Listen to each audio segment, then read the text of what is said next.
السلام عليكم ورحمة الله وبركاته. مش عارف أقول الكابتن ولا المهندس أحمد عفيفي طلع علينا بتصريح غريب قوي. قبل ما نتكلم عنه تعالوا نروح نسمعه ونرجع نكمل. ايه مشكلة الزمالك؟ مفيش حاجة اسمها مشكلة الزمالك، هو الزمالك نفسه مشكلة. مفيش حاجة اسمها مشكلة الزمالك. لا تلعب الكورة في مصر من أجل المنافسة، انتهى الموضوع. اللي لسه مش واخد باله معرفش هياخد باله امتى. السيستم غير مصمم لذلك. السيستم غير مصمم لذلك أصلا.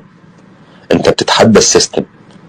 عند المدرب أصل مش عارف مين اتأيد، أصل ما اعرفش ما كانش المفروض الزناري، اصل كل دي مشاكل على فكره. انا لا انكر انها مشاكل، بس لما تتحل، لو اتحلت هنفترض ان حد صاحي الصبح كده قام حلل لك كل المشاكل. انت مثلا هنقول ان في 10 مشاكل، ال10 اتحلوا بكره الصبح. السيستم غير مصمم للمنافسه ببساطه شديده. الكوره فلوس. في حد قرر ان في طرف هياخد فلوس اكتر من الناس كلها، فالطرف ده هيفضل سابق الناس كلها. هتشتغل انت بعبقريه شديده وتعمل حاجات ما جاتش في عقل بشر، وتخترع سيستم وتخترع بتاع مش وتكسب، هيقوم شاري كل التجربه بتاعتك دي وانتهينا. ما يا جماعه، اول تجربه لامعه في الالفيه الثالثه كانت منتخب شوقي غريب اللي خد ثالث العالم. الاهلي راح اشتراه كله، ما نجحش. تاني اكتر حاجه بتلمع كان فرقه الاسماعيلي، الاهلي راح اشتراها كلها، نجحت.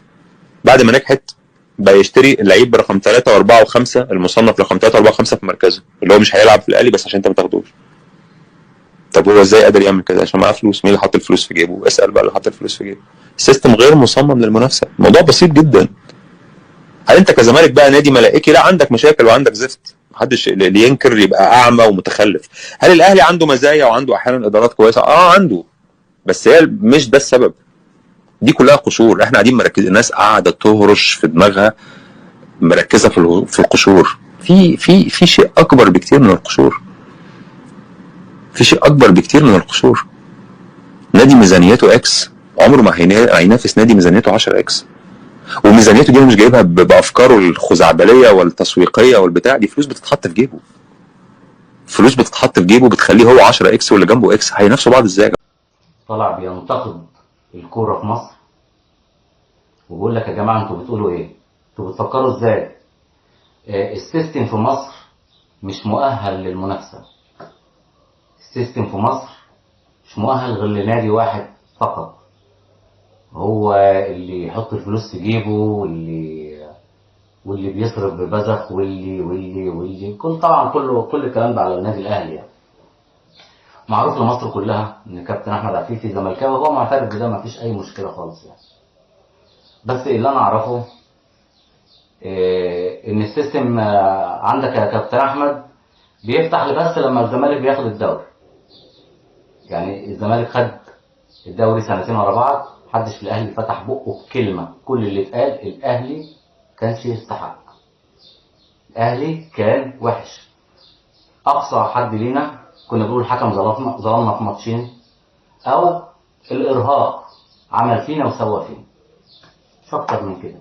لا قلنا مؤامره كونيه، ولا قلنا احنا بيتآمر علينا من سنه 1915، ولا قلنا اي حاجه. سيستم ايه اللي انت لسه جاي تفكر فيه دلوقتي؟ هو السيستم بيفتح لما تاخد الدوري ويقفل لما ما تاخدش الدوري؟ سيستم ايه؟ العقليات بتاعتكم دي انتوا بتجيبوها منين؟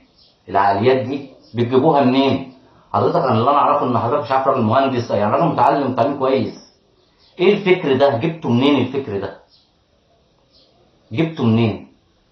لما الاهلي مسيطر والسيستم معمول له هو بس، الدوريات اللي انت خدتها دي خدتها ازاي؟ لما الحكام بتقبض وده بيقبض والاهلي نادي الدوله والاهلي اديك دوريات ليه؟ لو قلنا يعني عشان خاطر المنظر ما تبقى محبوكه، طب اشمعنى الزمالك بس؟ ما نباصي دوري كده للاسماعيلي ونباصي دوري لطلائع الجيش ونباصي دوري وتبقى محبوكه. اشمعنى الاهلي والزمالك بس؟ ولا السيستم عليكم انتوا بس؟ الخيالات والشياطين وجامايكا، جامايكا اللي بيجي في خيالكم كده وانتوا نايمين تقولوا ده السيستم معمول للاهلي بس. قد كده الاهلي حارق دمكم كلكم. ده يعني الحمد لله على نعمه الاهلي، الحمد لله الواحد طلع اهلاوي، الحمد لله.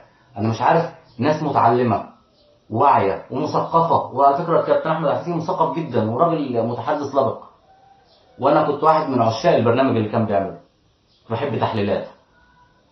بس مع كل ده تعليم ولباقه ومعلومات عامه و وتبقى دي عقليته بالنسبه للسيستم في مصر، سيستم الكوره في مصر.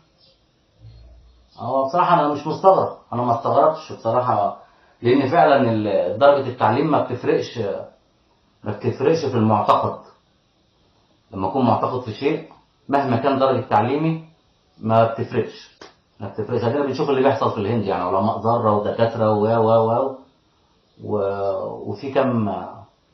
يلا بلاش نكمل. السلام عليكم ورحمه الله وبركاته.